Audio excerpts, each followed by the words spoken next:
Хотим показать, как может пульсировать трубка высокого давления даже на Common Rail, если хомутик на топливопроводе подхудал. Тут пластиковые хомуты раньше ставили стальные, железорезиновые. Вот у нас болтается.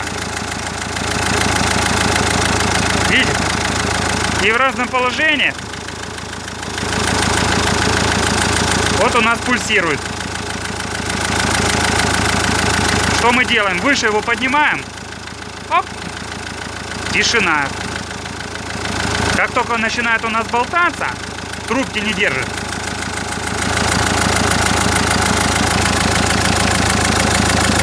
Начинается пульсация. Пальчиком прижимаем. Оп. Тишина. Оп. И вот этот звук реально создает, как будто форсунка стучит. Разъемчик снимаем, не стучит. Одеваем, стучит. Оп, не стучит.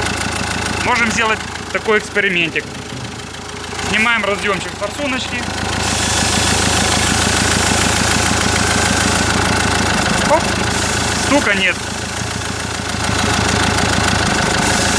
Видите?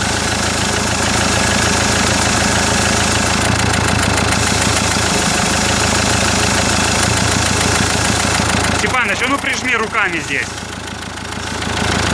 Все, прижали.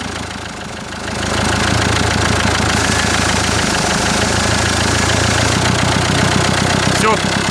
Это уже блок увидел ошибку и увеличил обороты. То есть реально пульсирует вот эта вот трубочка. Вот. Из-за того, что хомутик не зажат.